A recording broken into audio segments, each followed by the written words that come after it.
বিসমিল্লাহির রহমানির রহিম।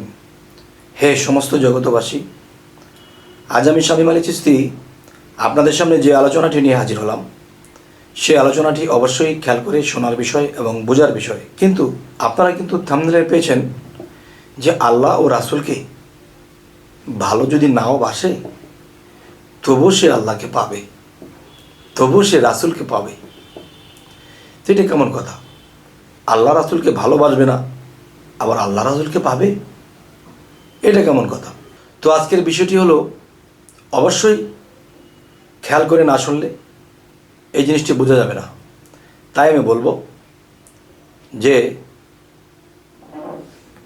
আল্লাহকে ভালোবাসে কেউ, রাসূলকে ভালোবাসে, কিন্তু এমন এমন জায়গাতে আঘাত করে, এমন এমন জায়গাতে এমন কাজ করে যে তাদেরকে ভালোবাসার পরেও সেই মানুষটি আল্লাহ থেকে বহু দূরে, রাসূল থেকে বহু দূরে, তারা জাহান্নামেই পড়বে।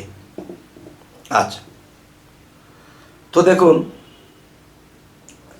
আজকের যে বিষয়টি সেটি হলো, আল্লাহ ও রাসূলকে ভালো না বাসলেও আল্লাহকে পাবে। দেখেন, যেমন একজন পাগল ছিল, তখন মুসা নবী যখন তাকে জিজ্ঞাসা করেছিল, এই বলো দেখি, এই শুয়ের ফটো দিয়ে এই পৃথিবীটাকে আল্লাহকে দিতে পারবে, বা এই পৃথিবীটা কি শুয়ের ফটো দিয়ে যাবে? তখন সেই পাগলাটি বলেছিল যে আল্লাহকে গালমন্দ করে একটা কথা বলেছিল যে আল্লাহ এটাও পারে, আল্লাহ এটাও পারে, শুয়ের ভিতর দিয়ে সারা বিশ্ব ঢুকাইতে পারে। এখন অন্য কারো গেছে, কোনো মুন্সি মৌলবি, কোনো ইবাদতকারী, তাকে জিজ্ঞাসা করা হলো, দেখুন তো, এই শুয়ের ফটোটা দিয়ে একটা ডিম ঢুকবে? তিনি বলল কি যে এটা কি সম্ভব, এই শুয়ের ফটো দিয়ে কি ডিমটা ঢুকবে? আর সে পাগল কি বলেছে যে শুয়ের ফটো দিয়ে পৃথিবীটাই ঢুকে যাবে। কিন্তু আল্লাহকে বকাঝকাও করে, কিন্তু আল্লাহর প্রতি ঈমান আছে যে এখান দিয়ে এটা যাবে। তো আজকের আলোচনার মূল যে বিষয়টি সেটি হলো, দেখুন, যে আল্লাহর ইবাদত করেনি এমন ব্যক্তি, আল্লাহর কোনো কাজ করেনি, কিন্তু সে কি করে, যে তার মনের মধ্যে ধারণা ছিল এই সমস্ত বিশ্বজগৎ, সমস্ত সৃষ্টি জগৎ আল্লাহ সৃষ্টি করেছে এত সুন্দর করে, না জানি আল্লাহ কত সুন্দর, সুবহানাল্লাহ। কিন্তু তাকে আল্লাহর ইবাদত করতে দেখা যায় না, আল্লাহকে ডাকতে দেখা যায় না, আল্লাহকে রাসূলকে ভালোবাসতে দেখা যায় না।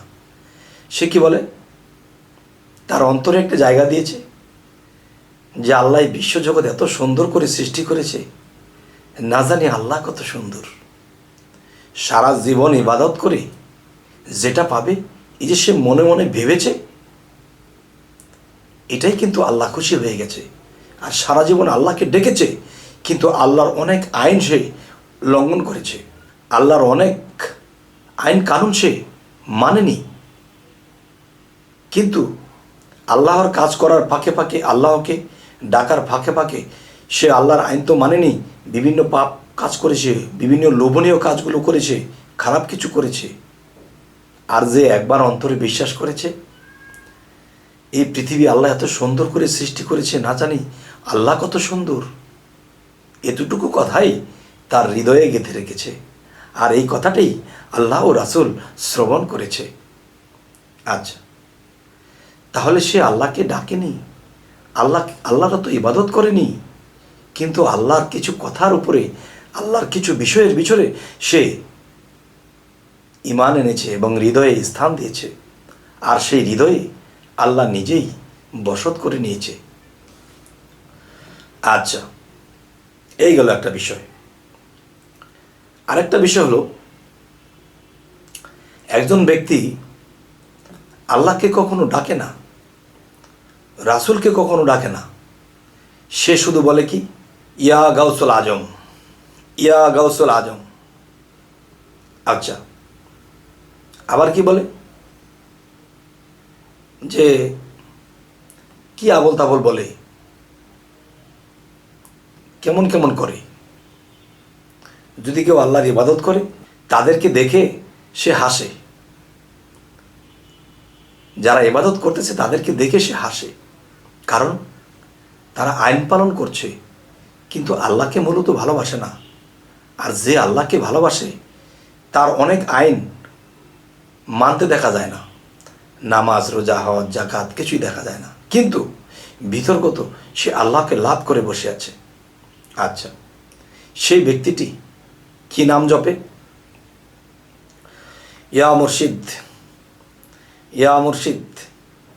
সে মুর্শিদ নাম জপনা করে, কিন্তু সে রাসূল নামও জপে না। রাসূল নামের উপরে প্রেমও নেই, আল্লাহ নামের উপরে কোনো প্রেম নেই। মুর্শিদ মুর্শিদ ডাকে, কিন্তু আল্লাহ রাসূল বলে ডাকে না। তাহলে একে আল্লাহ কি পার করবে? একে আল্লাহ কি ভালোবাসবে? আল্লাহ কি তাকে ভালো স্থানে নেবে? আচ্ছা, তাহলে সে মুর্শিদ মুর্শিদ করে, কিন্তু সে আল্লাহ রাসূলকে ডাকে না। আচ্ছা, তো এখন যে কথাটি বলতে চাচ্ছি সেটা হলো, দেখুন, যে আল্লাহ ও রাসূলকে যদি কেউ নাও ডাকে আর মুর্শিদের প্রতি পূর্ণ প্রেম রাখে, তাওহীদেরই মুর্শিদ আমার মুহাম্মদের নাম, যদি মুর্শিদকেই ডাকে তবুও সে পার হয়ে যাবে। সেটি কেমন? যেমন আল্লাহ বলেছে, হে রাসূল, আপনার হাতই আমার হাত। তাহলে আল্লাহ কি বলেছে? হে রাসূল, আপনার হাতই আমার হাত। রাসূল, তাহলে রাসূলের স্রোত কার? রাসূলের অল বডি কার? আল্লাহ যদি বলে রাসূলের হাত আল্লাহর, তাহলে রাসূলের সর্বাঙ্গ কার? রাসূলের জবান কার? রাসূলের চক্ষু, নাক, মুখ কার? সেটিও কিন্তু আল্লাহর। তাহলে আমি বলবো যে রাসূল বলে গেছে কি, আমাকে দিয়ে নবুয়ত খতম, নবী আর আসবে না। তোমরা যদি একজন কামেল মুর্শিদের কাছে যাও, কামেল ওলিয়া উলিয়ার কাছে যাও, তাহলে সেই কামেল উলিয়া আউলিয়া পীর মুর্শিদের হাত আমি রাসূলের হাত, আর আমি রাসূলের হাত আল্লাহর হাত। আচ্ছা, এখন সেই মুর্শিদকে যদি কেউ ভালোবাসে, রাসূলকে ভালোবাসা হয়ে যায়, আর রাসূলকে ভালোবাসলে আল্লাহকে ভালোবাসা হয়ে যায়। তাহলে রাসূলের স্রোত কার? রাসূলের হাত কার? আল্লাহ। তাহলে মুর্শিদের স্রোত কার? মুর্শিদের হাত কার? এটাও আল্লাহর। তাহলে কেউ যদি আল্লাহ নাম নাও জিকির করে, রাসূল নাম নাও জপনা করে, ভালো নাও বাসে, আর যদি মুর্শিদকে ভালোবাসে, তাহলে মুর্শিদকে ভালোবাসলে রাসূলকে ভালোবাসা হয়, আর রাসূলকে ভালোবাসলে আল্লাহকে ভালোবাসা হয়। মুর্শিদকে আঘাত করলে রাসূলকে আঘাত করা হয়, আর রাসূলকে আঘাত করলে আল্লাহকে আঘাত করা হয়। তাই বলা হয়েছে, তাওহীদের মুর্শিদ আমার মুহাম্মদের নাম। তাহলে মুর্শিদ মুহাম্মদ সাল্লাল্লাহু আলাইহি ওয়াসাল্লাম আরেক নাম, আর সেই নামটি পীর আউলিয়াদের মধ্যে এসে গেছে, যারা নিজেকে পবিত্র করে করেছে সফল কাম। আল্লাহ কিন্তু কোরআনে এই কথাটি বলেছে যে নিজেকে পবিত্র করলো সেই সফল কাম। যদি হয় সফল কাম, রাস্তাঘাটে যত জাম সব ঠিক হয়ে যাবে, ছেড়ে দেবে। যাই হোক, আজকের আলোচনাটি আপনাদেরকে কি বোঝাতে চাইলাম? আজকের আলোচনা এটাই বোঝাতে চাইলাম যে 1450 বছর আগে হযরত মুহাম্মদ সাল্লাল্লাহু আলাইহি সাল্লাম ছিলেন। তাকে দেখতে কেমন ছিল, তার রূপস্রোত কিরকম আমি জানি না। স্বপ্নযোগে যদি কেউ এসে বলে যে আমি সেই মুহাম্মদ রাসূল, আমি সেই আল্লাহর প্রেরিত রাসূল, তখন আমি রাসূলকে বাস্তব কখনো দেখিনি। এখন তাকে যদি আমি রাসূল মানতে যাই, তখন ভিতরে প্রশ্ন জাগে যে রাসূলের রূপ কখনো শয়তান ধরতে পারবে না, ঠিক, কিন্তু সে যে রাসূল রূপের তো আমি জানি না তিনি 1450 বছর আগে কোন রূপে ছিল সেটা তো আমি দেখিনি। আচ্ছা, দেখেছি কি? তাওহীদেরই মুর্শিদ আমার, যিনি আমার মুর্শিদ, তাকে আমি দেখেছি। তিনি যদি স্বপ্নযোগে আসে আর আসিয়া যদি বলে ইনি রাসূল রূপে মুহাম্মদ সাল্লাল্লাহু আলাইহি সাল্লাম সে সৌদি আরবে জন্ম হয়েছিল, তিনি, তখন যিনি আমার মুর্শিদ তিনি আমাকে সাক্ষ্য দিলে তখন আমি বুঝবো যে হ্যাঁ ইনি আমার রাসূল। ইহাতে আর নাই কোনো বল, মুর্শিদের রূপ কখনো শয়তান ধরতে পারবে না। কেন? সূরা কাহাফের 17 নম্বর আয়াতের মধ্যে আল্লাহ বলেছে, যারা আমার মুর্শিদকে ধরল না, বুঝলো না, পাইল না, মানল না, তারা পথভ্রষ্ট। এই কথাটা সূরা কাহাফ 17 নম্বর আয়াতে আল্লাহ বলেছেন।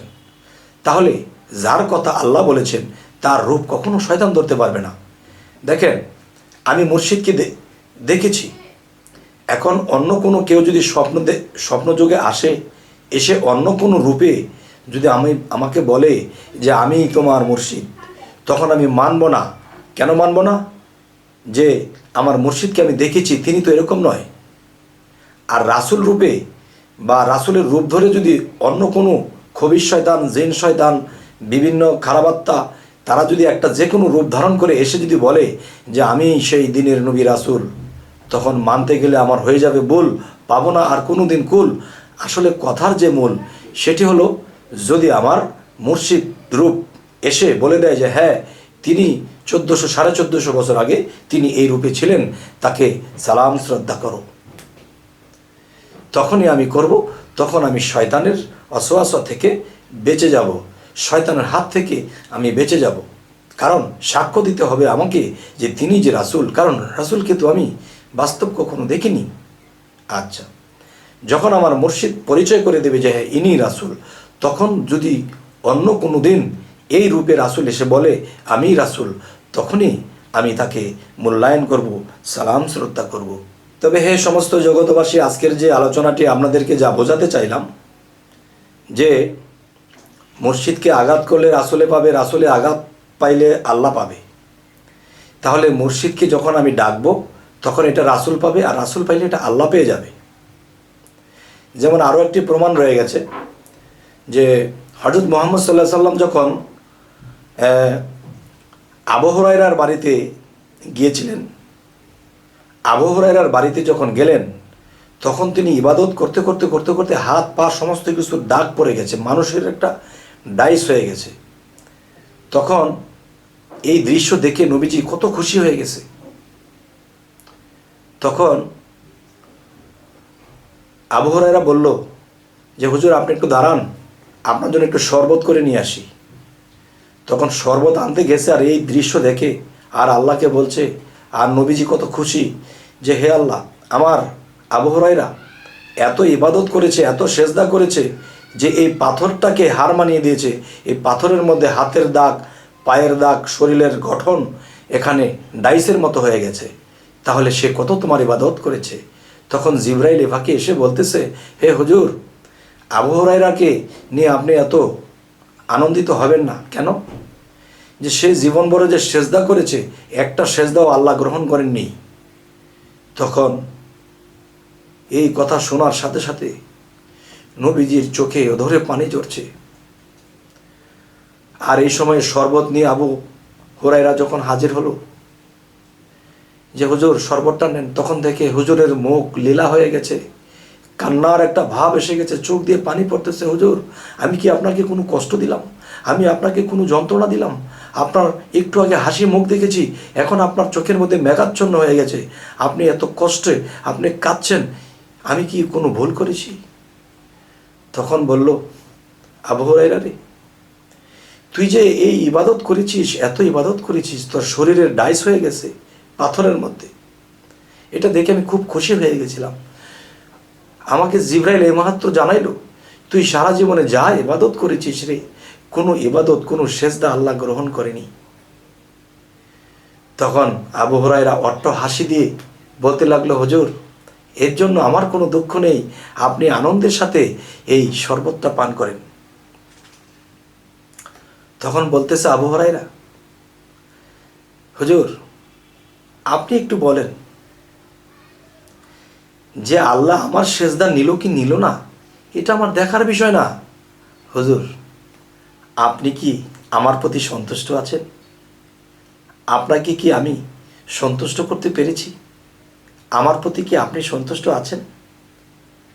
তখন আবু হুরায়রা বলল, আবু হুরায়রা, আমি তোর উপরে অনেক খুশি হয়ে গেলাম, আমি তোর উপরে অনেক খুশি, আমি তোর উপরে কোনো রাগ নেই, গোসা নেই। তখন আবু হুরায়রা বলতে লাগলো, হুজুর, আল্লাহ খুশি হলো বেজার হলো এটা আমার দেখার দরকার নেই, আপনি যে খুশি আছেন আমার আর কিচ্ছু দরকার নেই।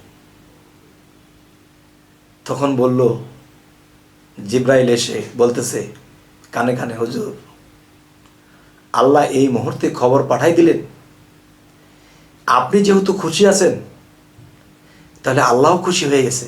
সুবহান আল্লাহ। তখন আবার অট্টহাসি দিয়েছে হযরত মুহাম্মদ সাল্লাল্লাহু আলাইহি সাল্লাম, হে আবু হুরায়রা,